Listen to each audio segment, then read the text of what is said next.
They treated me like their maid, laughed at my dreams, and ordered me back to the kitchen. But they never imagined what I was hiding, or how badly their perfect plan would fall apart. The strange thing about power is that sometimes you do not know you still have it until someone tries to take the last piece of you. For years, my family did not see me as a daughter. They saw my hands, hands that could polish silver, fold napkins, carry boxes, fix flowers, wipe counters, and make a room look beautiful before guests arrived. They called me helpful. They called me reliable. They called me the one who never made trouble. But in my family, those words were not compliments. They were instructions. My name is Sable Wrenlow. I am 38 years old, and for most of my adult life, my parents treated me like their maid. Not in a loud way, not in a way that left bruises anyone could see. It happened in smaller ways, the kind people excuse at first. Sable, can you just set the table? Sable, can you stay after and clean? Sable, you are better with details. Sable, your brother has important people to talk to. One small request became a habit. One habit became a role. And after 18 years, that role had swallowed my name. The day everything changed, I was standing inside Briarlock House, an old mountain home outside Asheville, North Carolina. The house had belonged to my grandmother, a quiet woman who smelled like cedar soap and kept handwritten notes inside every book she owned. Briarlock had wide porches, green shutters, uneven floors, and a long hallway where the afternoon light fell in golden stripes. It was the kind of house people photographed from the road, the kind that looked romantic if you did not know how much work it took to keep it alive. That afternoon, I was not dressed for romance. I wore old jeans, a faded gray shirt, and work gloves. My hair was twisted into a messy knot, and furniture wax stained my fingers. Outside, white rental chairs were lined across the lawn for my parents' 45th wedding anniversary reception. 80 guests were expected: investors, neighbors, charity friends, my father's old real estate contacts, and a few people my brother wanted to impress. Music speakers waited near the porch. Caterers moved through the side entrance. Boxes of glassware sat unopened near the dining room. Everything looked almost ready, which meant nothing was ready at all. My mother walked in through the back door like she owned the air around her. Orlena Wrenlow was 64, but she carried herself like aging was something she had personally refused. Her cream dress was perfect. Her pearls were real. Her smile was the kind she used in public when she wanted people to believe we were a beautiful family, with no ugly corners. But when she looked at me, the smile disappeared. "Sable," she said, glancing around the room. "The upstairs bathroom still smells like dust. The porch flowers look tired, and the silver is not polished. It is only 80 people. Why are you moving so slowly?" For 1 second, I just looked at her. I looked at the wax on my hands, the sweat on my shirt, the ache in my back, the list she had given me that morning, and the list she had added every hour since. I had been at Briarlock since 6:30 that morning. I had fixed a broken curtain rod, found replacement candles, corrected the seating chart, cleaned 2 guest bathrooms, called the florist when half the arrangements arrived wrong, and stopped the caterer from setting up the dessert table under a leaking air vent. But to my mother, I was moving slowly. Outside, people were laughing near the lawn. Inside, my mother stood in front of me and waited for me to apologize for not being faster. That was the moment I understood something clearly. My mother did not see a tired daughter. She saw a maid with her last name. What she did not know was that 3 hours earlier, I had received the final draft of a restoration proposal worth $3.8 million. What she did not know was that one of the most powerful women in the heritage property industry was waiting for me in Charleston the next morning. And what nobody in my family knew was even more important. They could not sell Briarlock House without my signature. If you have ever been the person everyone uses but nobody really sees, you may understand why I did not shout. I did not throw the polishing cloth across the room. I did not tell my mother what she deserved to hear. I simply took off my gloves, placed them on the sideboard, and said, I need to leave in an hour. My mother blinked as if I had spoken in another language. Leave? Yes. Her eyes sharpened. Sable, do not start this today. That sentence told me everything. My boundary was not a sentence to her. It was a problem to be managed. To understand why that moment mattered, you have to understand how we got there. In my family, the pattern started so early that I did not even notice it at first. My brother, Briscoe, was 3 years younger than me, but somehow he was always treated like the future. When we were children, he broke things and people laughed. I fixed things and people expected it. He forgot birthdays and was called busy. I remembered every card, every cake, every gift, and was told I had always been thoughtful. By the time I was 20, I had become the quiet engine behind every family event. Birthday dinners, Easter brunch, charity teas, neighborhood parties, my parents' business gatherings, holiday weekends at Briarlock. I arranged flowers, labeled serving dishes, helped guests find their seats, packed leftovers, and stayed late after everyone else went home. My mother would touch my shoulder in front of guests and say, "Sable is such a blessing. She is so useful." Useful. That word followed me for years. My father, Harlan Wrenlow, was not as sharp with his words as my mother, but silence can cut too. He had spent his life in real estate, selling mountain properties to wealthy people who wanted stone fireplaces and views of blue ridges. He was charming, smooth, and proud of being practical. Briscoe worked under him for a while, then took over small development projects when Dad retired. At family events, Dad introduced him like he was presenting a crown jewel. "This is my son, Briscoe. He has a real eye for investment. This boy understands property better than men twice his age. Briscoe is going to take the Wrenlow name even further." Then I would walk by carrying a tray, and Dad would say, "Sable, can you bring more ice?" That was usually the whole introduction. I used to think it was my fault. Maybe I was too quiet. Maybe I did not explain myself well. Maybe Briscoe was just easier to be proud of because he looked like success in a way my parents understood. He wore expensive watches, shook hands too hard, and talked loudly about numbers. I loved old houses. I loved cracked wood, hidden staircases, handmade tile, and the way a place could hold memory. That kind of work did not sound powerful at dinner tables. It sounded soft. So they treated it like a hobby. When I started Hearthline Atelier, I had no investors, no big office, no family support, and no announcement dinner. I had a laptop, a borrowed desk in the back of a flooring warehouse, and $5,000 I had saved from freelance design jobs. I restored small things first: a front porch on a 1920s bungalow, a kitchen in a farmhouse outside Weaverville, a staircase in a home where 3 generations of one family had learned to walk. I charged too little. I worked too much. I made mistakes, fixed them, and learned faster than people expected. By 32, I had 6 employees. By 35, I was handling historic inns, boutique hotels, and private estates.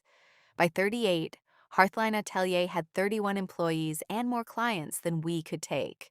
We had been featured in regional design magazines, invited onto heritage property podcasts, and named one of the best restoration firms in the Southeast.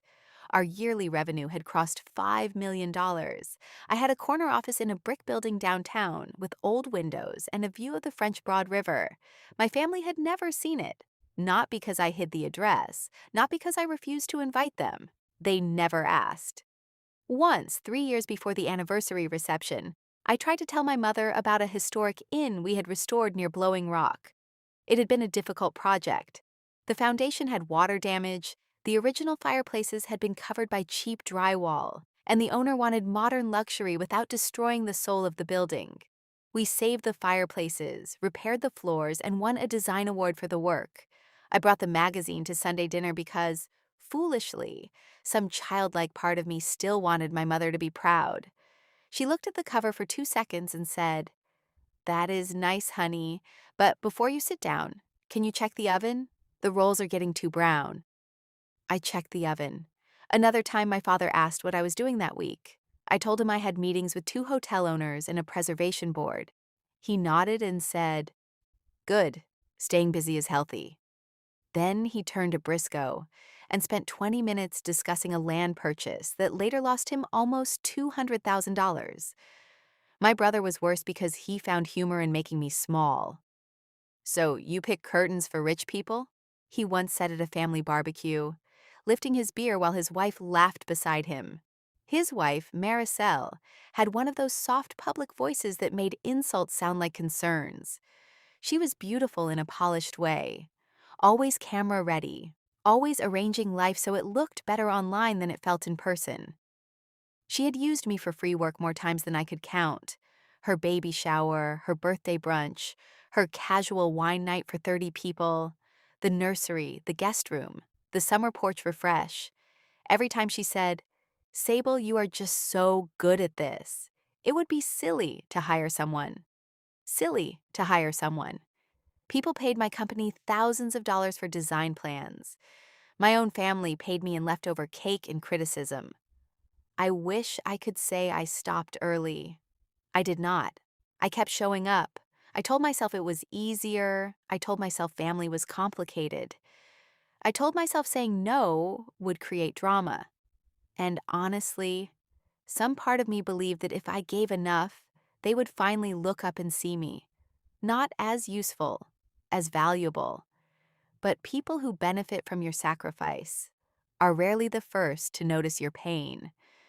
The anniversary reception at Briarlock House had been planned for months, though planned was a generous word. My mother had imagined it. I had made it possible. At first, she said it would be intimate, just family and a few close friends. Then Briscoe got involved. He wanted to invite investors from Charlotte, 2 developers from Atlanta, and one mysterious guest he kept describing as the kind of person who can change everything. That person was supposed to be Tova Ellery. I knew her name, of course. Everyone in my industry knew Tova Ellery. She had founded Ellery House Group, a luxury company that bought old properties and turned them into high-end hotels without stripping away their history. She had restored coastal mansions, mountain lodges, old train depots, and once a forgotten courthouse in Virginia that became one of the most beautiful hotels in the country. She was respected because she had money, yes, but also because she had taste, real taste, the kind that knows when to leave old wood alone. I did not know my brother had invited her to Briarlock. At least, not at first. All I knew was that 6 weeks before the reception, my business advisor, Judson Fay, called me into his office with a thick folder and a look on his face I had learned to respect. Judson was 57, calm, gray-eyed, and careful with words. He had been my grandmother's lawyer before he became mine. He wore brown suits, drove an old Volvo, and had the rare gift of making bad news sound manageable without making it sound small. "Sable," he said, placing the folder on his desk. "Your family has been asking questions about Briarlock." I sat across from him, still wearing my work boots from a site visit. "What kind of questions?" "Transfer questions, sale questions, development questions." A cold feeling moved through me. They want to sell it? They are exploring options? In Judson's language, exploring options usually meant someone was already halfway to doing something foolish. Briarlock House belonged partly to my parents after my grandmother passed, but the property came with a clause almost nobody remembered. My grandmother had added it quietly in the last year of her life, after a developer tried to buy the land behind the house. She had called it a restoration control clause. Any sale, demolition, commercial transfer, or major structural change required written approval from a named family steward. That steward was me. I remembered signing the papers after her funeral. I had been 26, grieving, and too tired to understand the weight of what she had given me. Judson explained it then. "Your grandmother trusted you to protect the house," he said. "Not own it alone, protect it." For years, the clause sat like a locked door nobody tried to open. Now my family was reaching for the handle. "Do they know they need my approval?" I asked Judson. He removed his glasses. "Your father may have forgotten. Your brother may never have read the documents. Your mother, I suspect, remembers only what is convenient. That sounded right.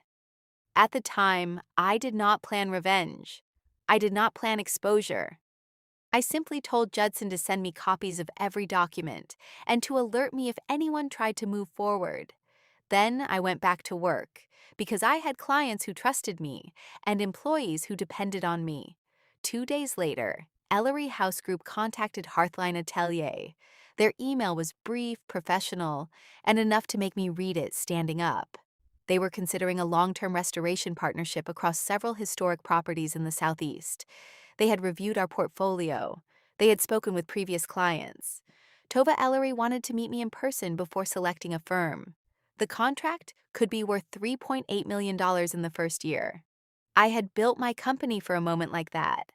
Not for applause, not to prove my family wrong, for the chance to do work that mattered at a scale I had once been afraid to imagine. The meeting was scheduled in Charleston, South Carolina, the morning after my parents' anniversary reception. I would need to leave Asheville that evening and drive down, review the proposal, meet Tova at 9, and be ready to answer every serious question a woman like her would ask. When I told my mother I could not spend 3 full days preparing Briarlock for the reception, she stared at me like I had slapped her. "This is your parents' 45th anniversary," she said. "You are not canceling on family for some paint samples and rich people's wallpaper." "It is not wallpaper," I said. "It is my company." She gave a small laugh, the kind that looks delicate from the outside and cruel from where you are standing. "Sable, please. Your brother has real responsibilities this weekend. He has important guests coming. You know how much pressure he is under." There it was again. Briscoe had pressure. I had chores. I said, "I can help for part of the day, but I am leaving by 5. "No," she said immediately. "You need to stay through the evening. We need you." Those 3 words used to work on me. We need you. They sounded like love if I did not listen closely. But need is not the same as respect. A person can need a chair, a broom, a ladder, a clean towel. Need can still be selfish. "I am leaving by 5, I repeated. Her face hardened. "Do not be difficult." "I am not being difficult. I have work. Your brother has work. Your father has work. This is family." I took a slow breath. My work matters too. For a moment she looked almost surprised, as if she had never heard me place myself in the same sentence as everyone else. Then the surprise turned into anger. "You have always been sensitive," she said. "Always trying to make simple things about your feelings."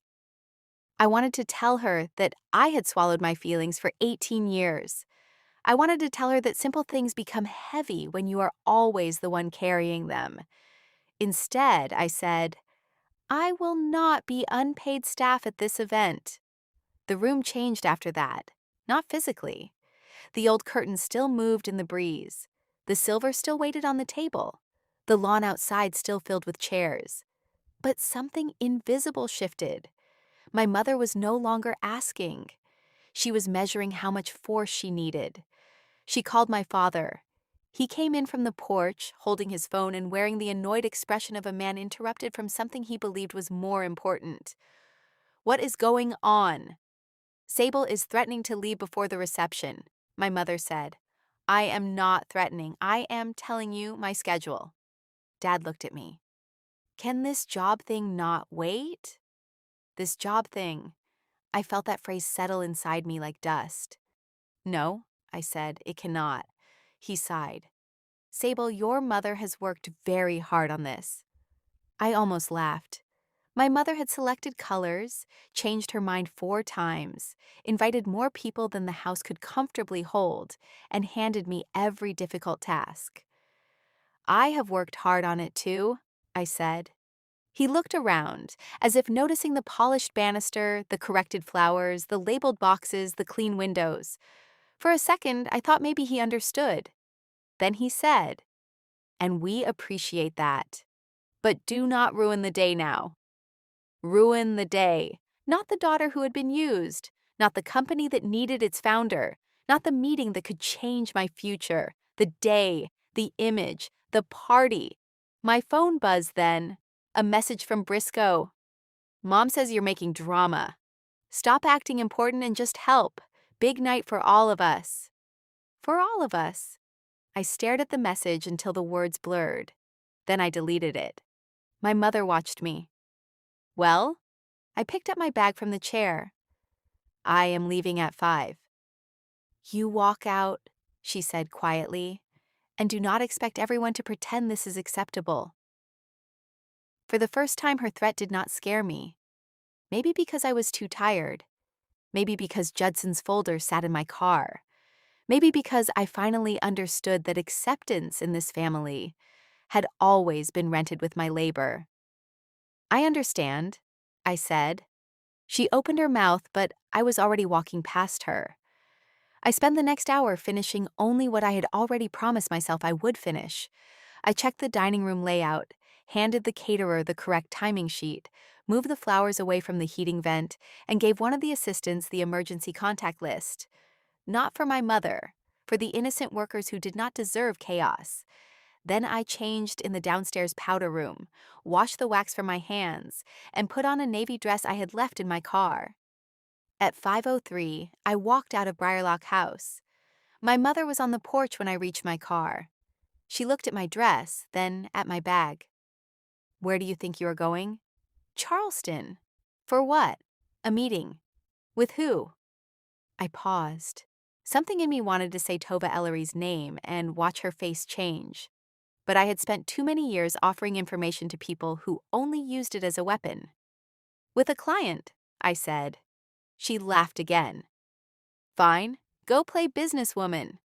I looked at her for a long moment. The porch lights were coming on behind her. Guests would arrive soon. She looked perfect, beautiful, and cold. Then I said, "Good night, Mom." I drove away before she could answer. The road down the mountain curved through dark green trees and late summer light.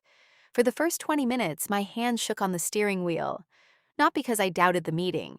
I doubted myself. That is the part people do not always understand about boundaries. Saying no does not instantly make you feel strong. Sometimes it makes you feel guilty, lonely, and wrong, even when you are right. Halfway to Charleston, I pulled into a gas station and called Judson. He answered on the second ring. Did you leave? Yes. Good. I leaned back against the headrest and closed my eyes. It does not feel good. It rarely does at first. My mother said I was playing businesswoman. Judson was quiet for a moment. Then he said, Sable, people who benefit from your silence will always call your boundaries disrespect. I let those words sit in the car with me. He continued, You have a meeting tomorrow with Tova Ellery because you earned it, not because anyone in your family allowed it. Do not confuse their opinion with reality. I opened my eyes.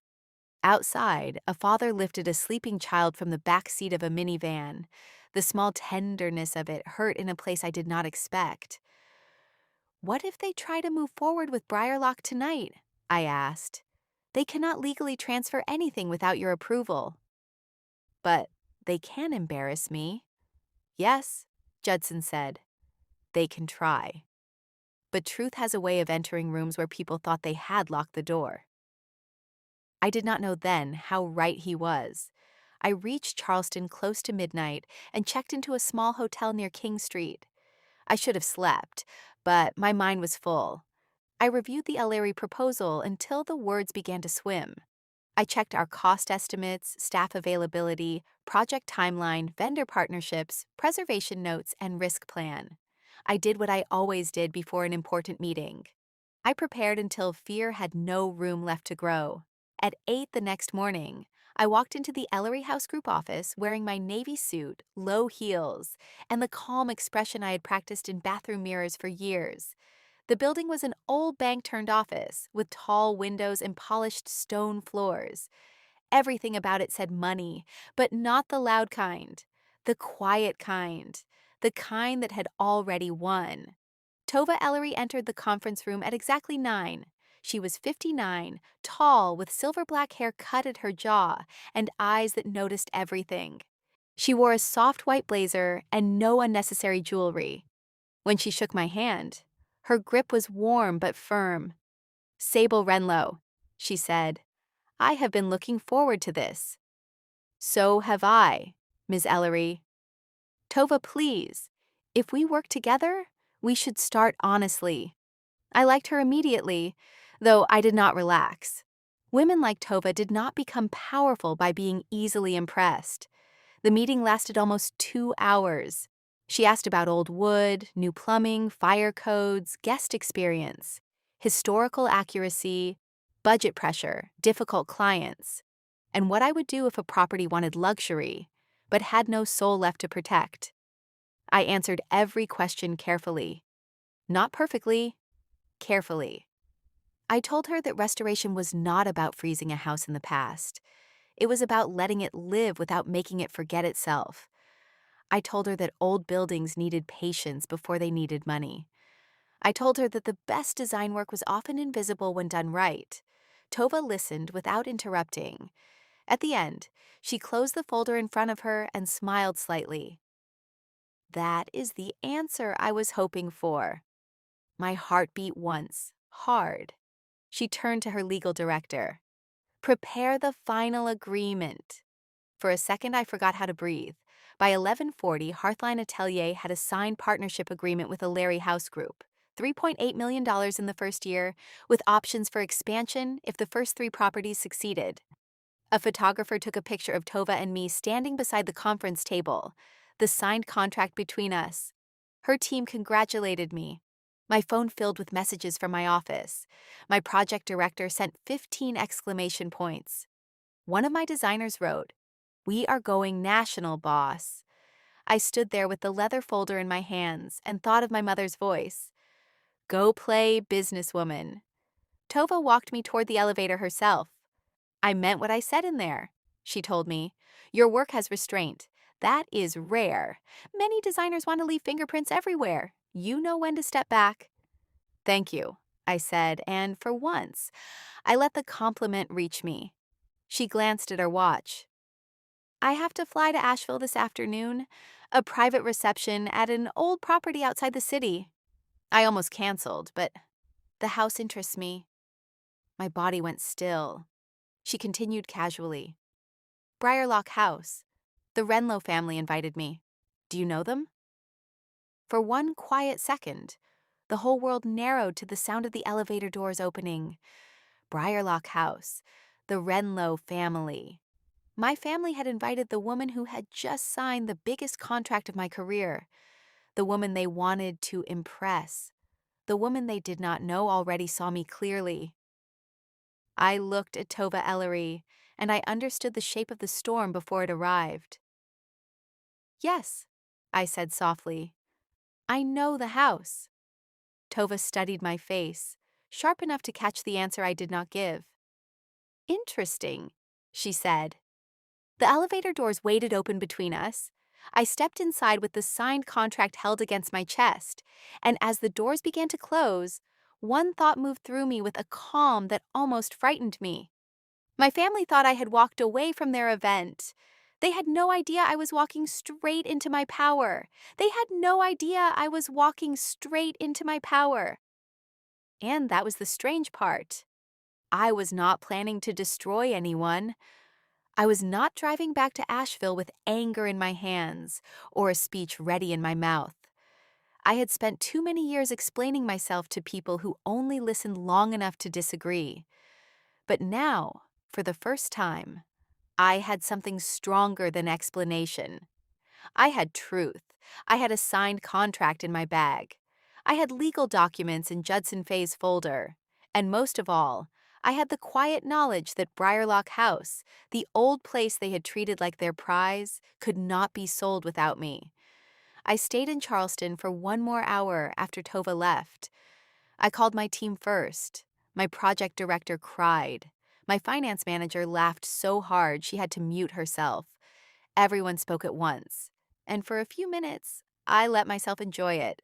Hearthline Atelier had just stepped into a new level.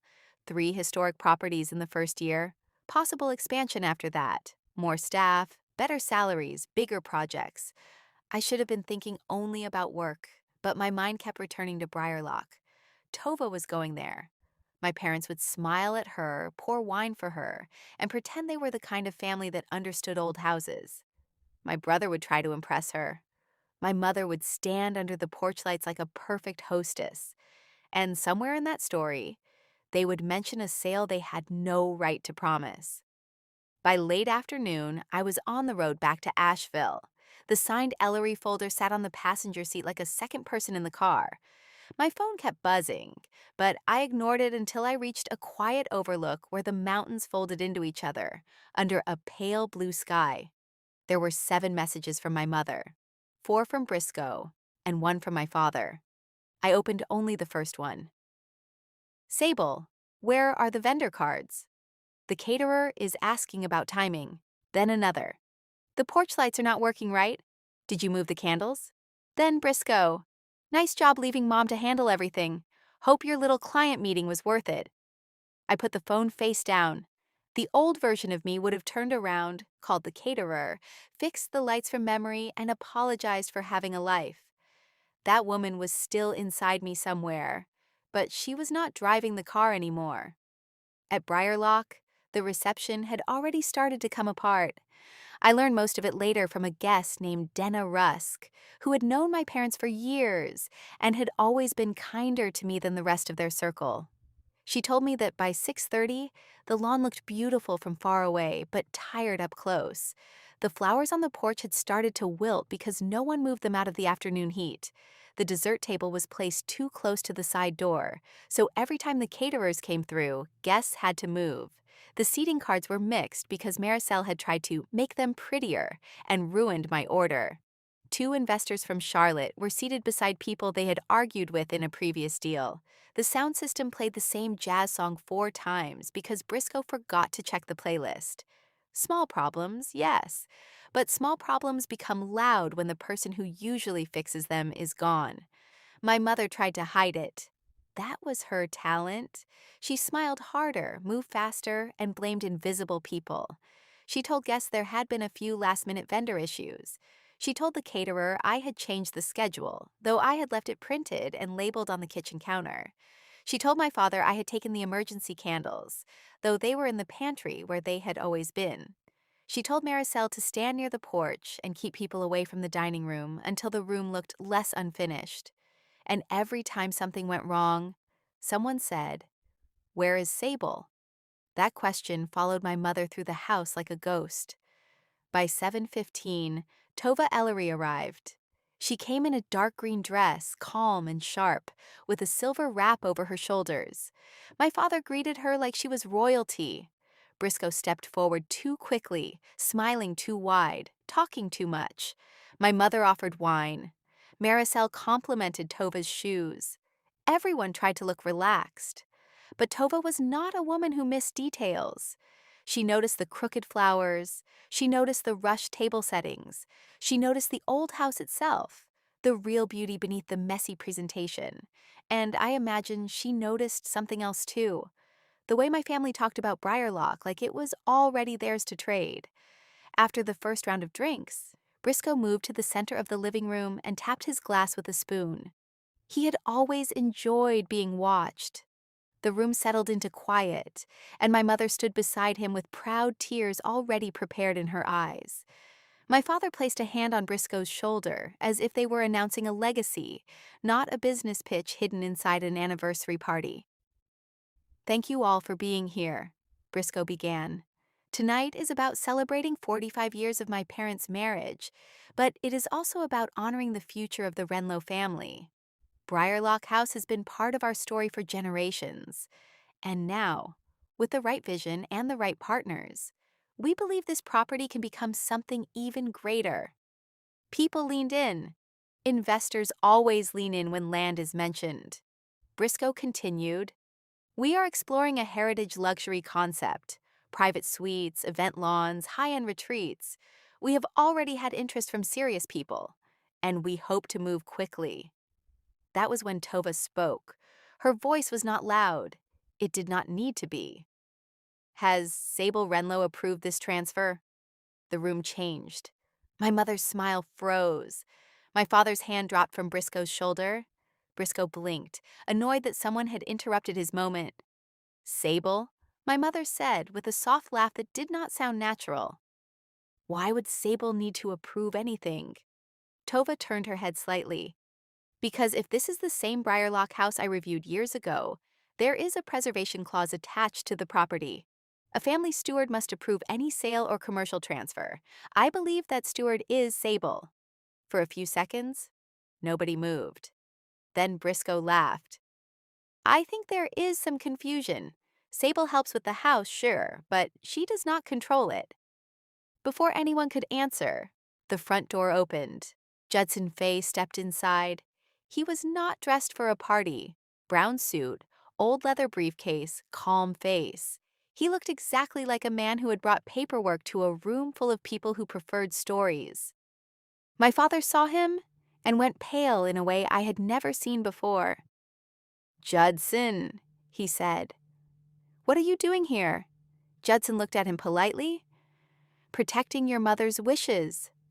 My mother whispered, This is not the time. Judson replied, It became the time when your son announced a commercial transfer in front of potential investors. Every guest in the room understood enough to become silent. Judson opened his briefcase and removed a document. Briarlock House is subject to a restoration control clause signed and recorded after Mrs. Wrenlow's passing. Any sale, demolition, commercial transfer, or structural redevelopment requires written approval from the named family steward. That steward is Sable Wrenlow.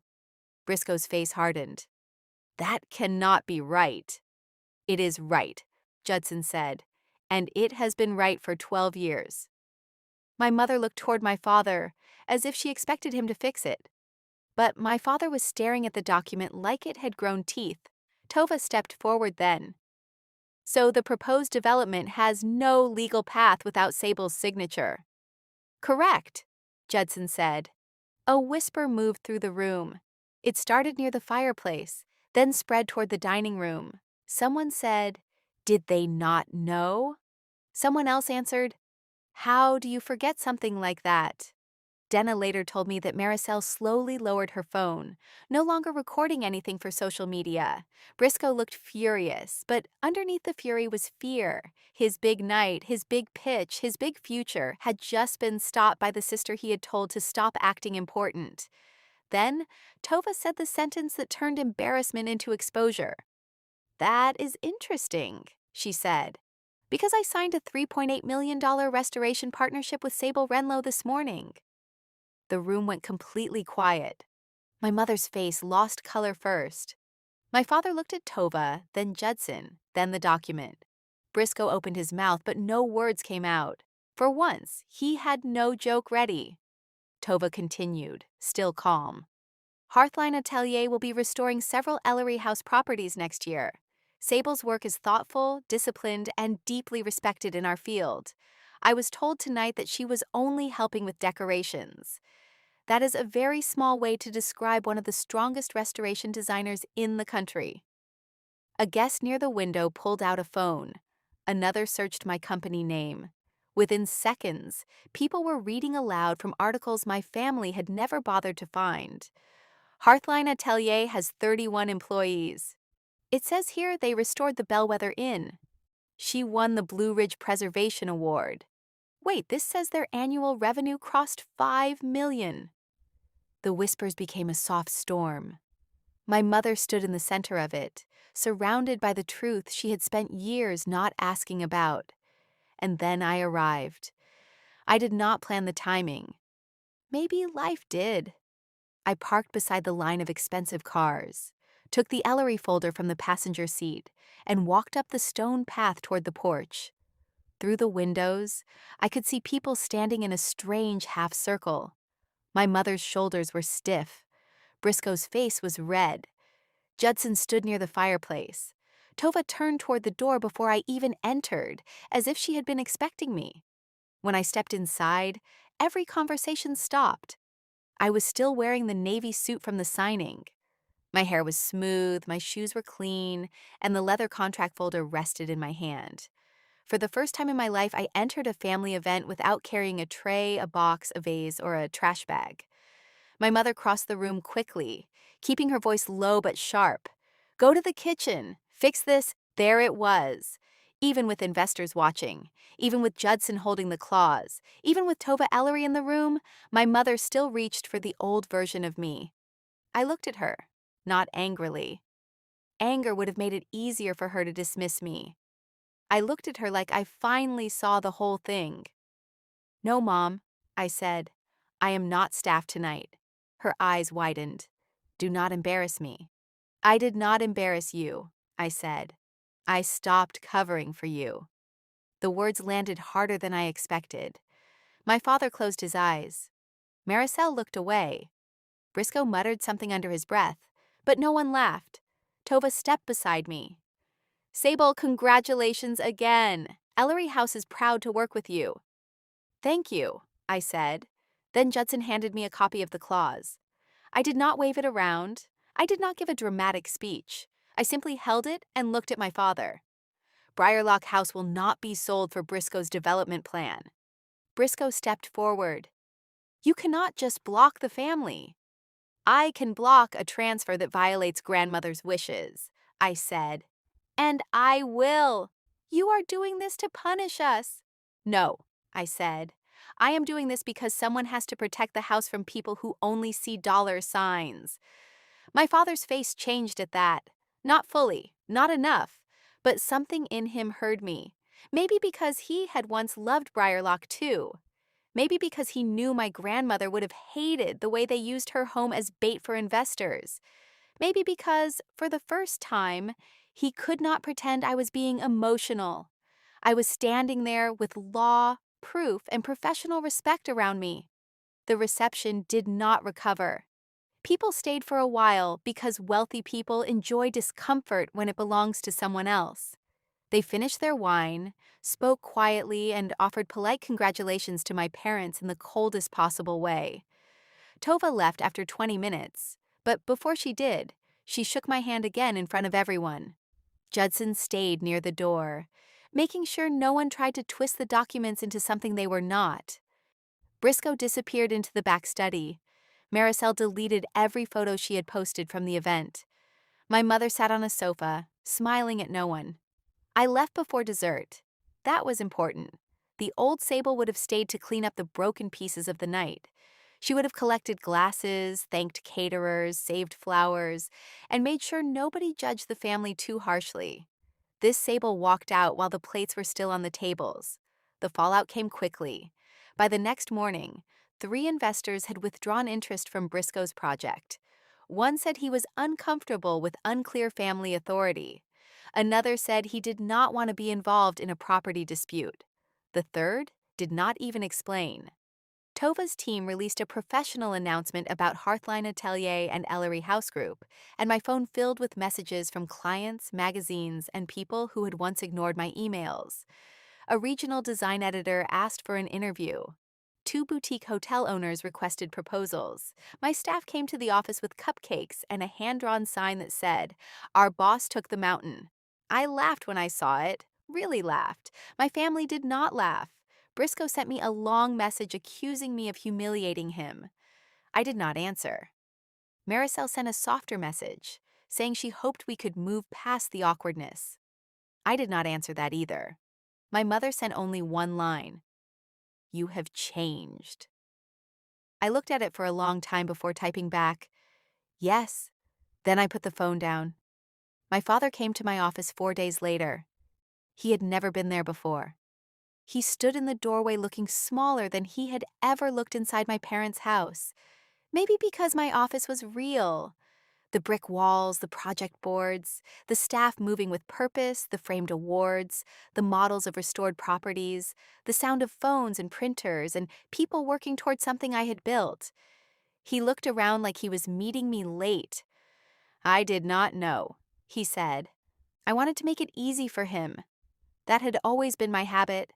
But easy was how we got here. You did not ask, I said. He nodded slowly. You are right. Those words did not heal 18 years, but they were the first honest words he had given me in a long time. He apologized, not perfectly, not beautifully, but without blaming me. He said he had seen what he expected to see. He expected Briscoe to lead, so he looked for leadership in him. He expected me to help, so he only saw help. I listened. I did not comfort him. I did not tell him it was okay. It was not okay, but I told him I was willing to speak again if he was willing to know me as I actually was. My mother took longer. Maybe she will always take longer. For weeks she acted wounded. She told relatives I had embarrassed her. She said I had become cold. She said success had gone to my head. But slowly the family system changed because I stopped doing my part in it. When she asked me to organize a charity brunch, I said no. When Maricel hinted that her guest room needed Sable magic, I sent her the number of my office and our minimum project fee. When Briscoe tried to discuss Briarlock, I copied Judson on the email and kept my reply to 2 sentences. Power, I learned, does not always feel like winning. Sometimes it feels like not replying. The final moment came 6 weeks later at a small family dinner. My father invited me. He said it would be simple, catered from an Italian place I liked. No guests, no investors, no performance. I went because I wanted to test the new ground under my feet. The dinner was awkward but peaceful at first. My father asked about the Ellery projects. He listened, really listened. Briscoe barely spoke. Maricel smiled too much.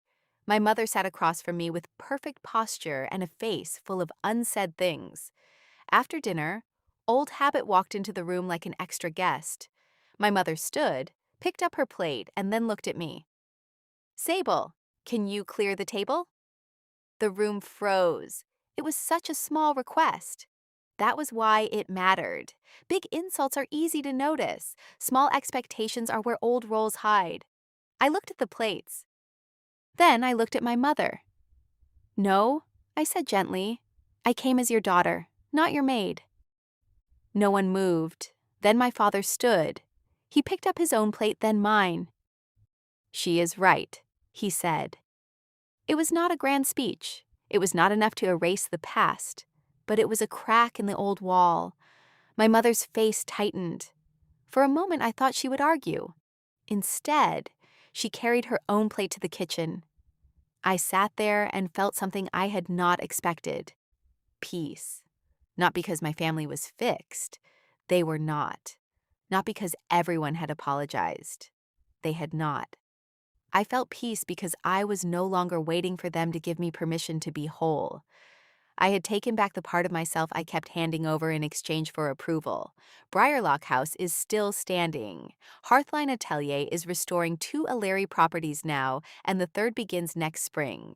My father visits my office once a month. He still gets things wrong, but now he asks questions. Briscoe keeps his distance. Maricel hired another designer and complained about the price. My mother is polite, which is not the same as sorry, but it is quieter than before. As for me, I do not carry trays at family events anymore. I do not arrive early to rescue people who never respected my time. I do not shrink my work so others can feel taller. I spent 18 years being called helpful when what they meant was available. Now I am helpful only when help is given freely, not demanded like rent for belonging. I used to think taking back my power would feel like revenge. I imagined it would be loud, sharp, maybe even satisfying in a cruel way. But real power was quieter. It felt like walking out before cleanup. It felt like letting people feel the weight of what they had always placed on me. It felt like sitting at a dinner table while someone else finally carried their own plate. I did not become powerful that night at Briarlock House. I only stopped pretending I was powerless. The end. Commentary, lessons, and explanation. Now, let's talk about the story in a calm and honest way, because this was not only about a daughter leaving a family event. This was about a woman who spent years being useful to people who never truly valued her. This was about a daughter who was inside her own family, but still felt invisible. And most of all, this was about the moment she finally understood that love should not require her to keep shrinking herself.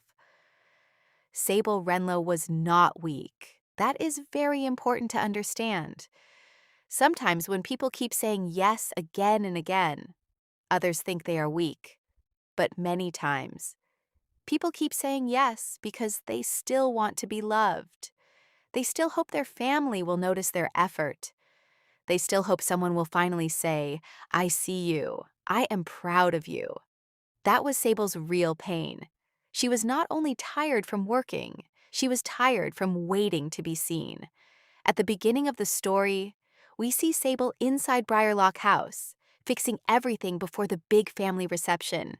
Her hands are busy, her body is tired. She has already done so much. But when her mother walks in, she does not thank her. She does not ask if she is okay. She only points out what is still unfinished. That one scene tells us the whole family system. Sable is not treated like a guest. She is not treated like a daughter. She is treated like someone whose job is to make everyone else look perfect. That is why the title is powerful. My parents treated me like their maid, until I took back my power. Notice, the title does not say she begged for respect. It does not say she screamed. It says she took back her power. That means her power was already inside her. She only needed to stop handing it away to people who did not value it. Sometimes power is not taken from us in one big moment. It is slowly taken through small expectations. Can you just help? Can you just stay late? Can you just fix this? You are better at it anyway. At first it sounds normal, but after years, a person becomes trapped in a role. In Sable's family, that role was the helpful daughter. But helpful slowly became another word for available. Available to clean, available to decorate, available to organize, available to save everyone else from responsibility. And when she finally said no, they called her difficult. That is a painful truth. People who benefit from your lack of boundaries often get angry when you finally create one. They may say, "You have changed." They may say, "You are selfish now." They may say, "You are making drama." But what they really mean is, "You are no longer easy to use." That is exactly what happened with Sable. Her mother, or Lena, is realistic because she is not a loud cartoon villain. She is polished. She smiles in public. She cares about image. But behind that perfect image, she uses guilt and shame to control her daughter. She says things like, "Family comes first," and "Do not be difficult." These sound like normal family lines, but in this story, they are used like weapons. They are used to push Sable back into obedience. Her father, Harlan, is also important. He is not as openly cruel as the mother, but his silence hurts too. Many people think neglect only happens when someone is rude or abusive. But neglect can also happen when someone simply refuses to notice you. Harlan sees Briscoe as the future. He sees his son as important and business-minded. But Sable? He sees her as helpful. He does not ask about her company. He does not visit her office. He does not understand her success because he never tried to learn. Briscoe is the golden child. He is praised for everything. He is treated like the natural leader. Even when he has not earned that place, he talks loudly. He acts important. And because everyone keeps telling him he is the future, he starts believing he deserves control. This is also a lesson. When a family overpraises one child and overuses another, both children are damaged in different ways. Sable becomes invisible. Briscoe becomes entitled. Maricel, the sister-in-law, adds another layer. She is sweet on the surface, but she uses Sable like free labor. She does not say directly, "I want to use you." She says, "You are just so good at this." She makes the request sound like a compliment, but the result is the same. Sable gives her time, skill, creativity, and energy for free. Meanwhile, other people pay thousands of dollars for the same work. This shows how disrespect often hides behind soft words. Now let's talk about Sable's secret success. Her family thinks she is just playing with old houses, colors, and decorations. But in reality, she built Hearthline Atelier, a serious restoration company with employees, clients, awards, revenue, and respect. This twist works because it shows the gap between family perception and real identity. To the outside world, Sable is a respected professional. To her family, she is still the daughter who brings ice and fixes flowers. This is something many people can feel. Sometimes, strangers see our growth before family does. Sometimes clients, friends, coworkers, or people outside the home recognize our talent faster than the people who raised us. Why? Because family can get trapped in old versions of us. They remember who we used to be, and they refuse to update the picture. Sable grew, but her family kept seeing the old role. That is why Tova Ellery is such an important character. She does not save Sable. She only recognizes what already exists. Sable did the work. Sable built the company. Sable earned the contract. Tova becomes the public mirror. She reflects the truth in a room where Sable's family had been lying to themselves for years. When Tova says Sable is one of the strongest restoration designers in the country, the family can no longer pretend she is just helping with decorations. Then comes the legal twist. Briarlock House cannot be sold without Sable's signature. This is not only a plot twist, it is symbolic. Briarlock House represents family history, memory, and the grandmother's trust. The family wants to use the house for money and status. Briscoe wants to turn it into a business opportunity, so he can look powerful. But the grandmother gave protection power to Sable because she knew Sable understood the soul of the house. She knew Sable was careful. She knew Sable was responsible. This is where the revenge becomes strong, but still calm. Sable does not destroy the family by lying. She does not create fake drama. She simply allows the truth to stand in the room. Her family made plans without her. They dismissed her work. They ignored her legal role. They tried to impress Tova Ellery, not knowing Tova had already signed with Sable. Their own arrogance exposed them. That is why this revenge feels satisfying. Sable does not become cruel. The family is defeated by its own behavior. The reception scene is powerful because everything that used to be hidden becomes visible. For years, Sable quietly made the family look organized, elegant, and successful. When she leaves, the cracks appear. Flowers wilt, seating goes wrong, vendors get confused, the event becomes messy. This does not happen because Sable wanted to sabotage them. It happens because they never understood how much she was doing. Sometimes people only notice your value when you stop giving it to them. When guests start asking, "Where is Sable?" that moment is meaningful. Her family never gave her the spotlight, but her absence becomes louder than their praise for Briscoe. Her absence exposes the truth. She was the invisible structure holding everything together. And when that structure is removed, the perfect family image begins to fall apart. The strongest line in the story comes when the mother tells Sable, "Go to the kitchen, fix this." Think about that. Even after the legal reveal, even after the professional reveal, even after Tova praises Sable publicly, her mother still tries to send her back into the old role. That shows how deep family patterns can be. Some people do not change just because the truth appears. They still try to pull you back into who you used to be. But Sable answers, "No, Mom, I am not staff tonight." This line is simple, but very powerful. It does not insult. It does not beg. It does not over-explain. It just puts a clear boundary in the room. Then she says, "I did not embarrass you. I stopped covering for you." That line explains the whole story. Sable was not the source of the embarrassment. The family's behavior was. She only stopped hiding it. This is one of the biggest lessons. When you stop protecting people from the consequences of how they treat you, They may accuse you of hurting them, but you did not create the truth. You only stopped covering it. You did not cause the chaos, you stopped cleaning it up. You did not break the image. You stopped holding the broken pieces together. Another important moment is when Sable leaves before dessert. It seems small, but emotionally it is huge. The old Sable would have stayed. She would have cleaned. She would have repaired the night. She would have made sure nobody judged the family too harshly. But the new Sable walks out while the plates are still on the tables. That is not rudeness. That is freedom.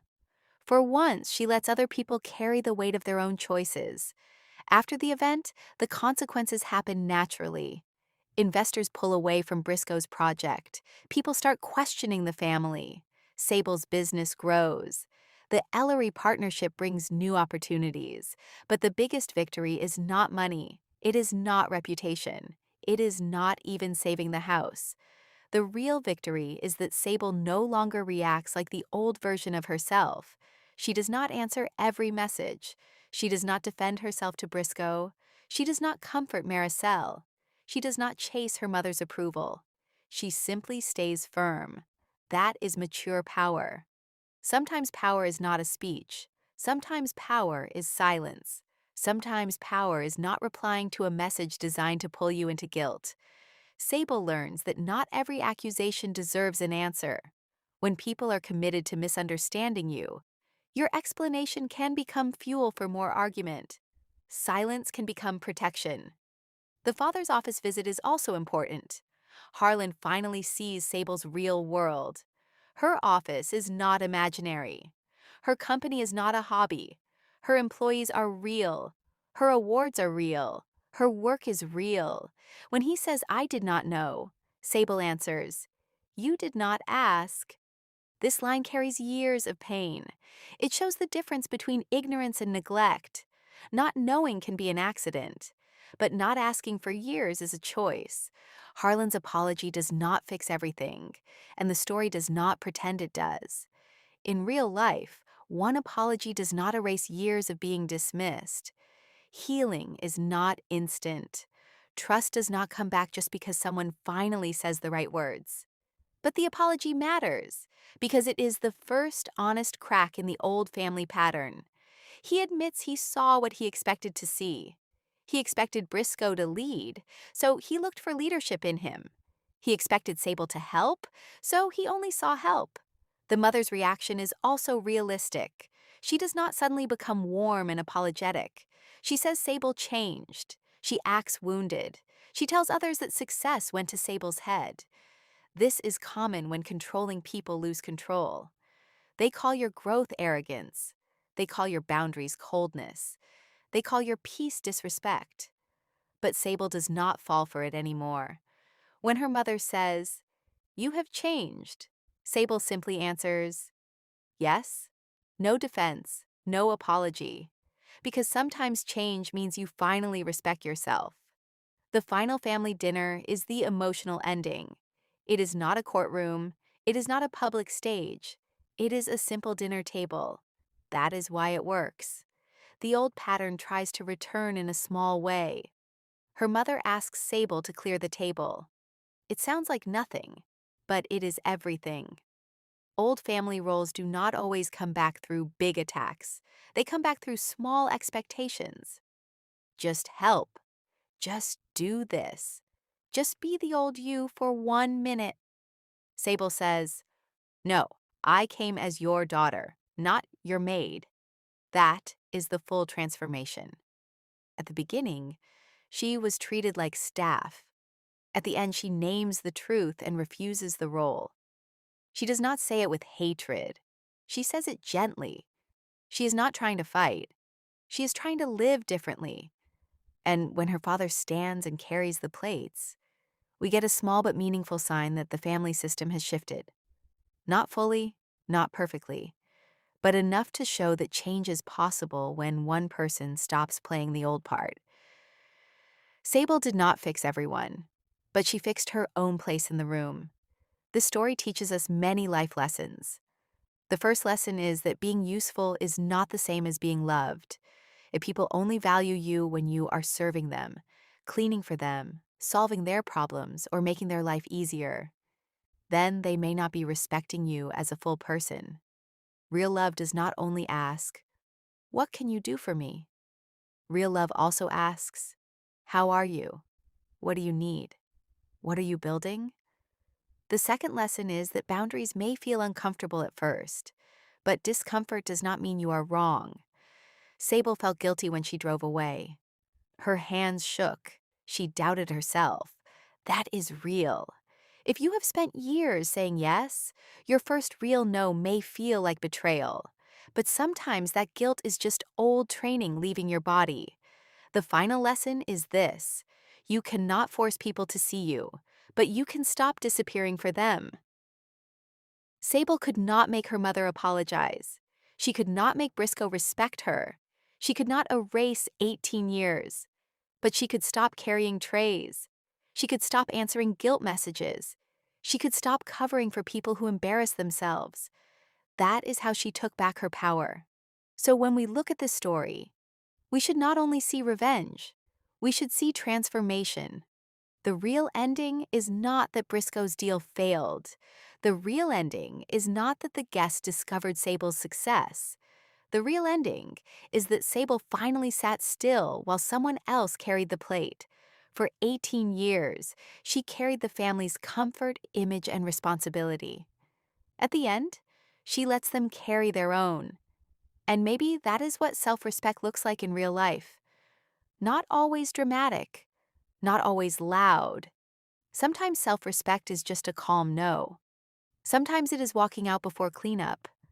Sometimes it is saying, "I am your daughter, not your maid." Sometimes it is choosing your future, your peace, and your own life over people who only love the version of you they could use. Sable's story reminds us that power does not always arrive from outside. Sometimes it returns the moment you stop giving it away.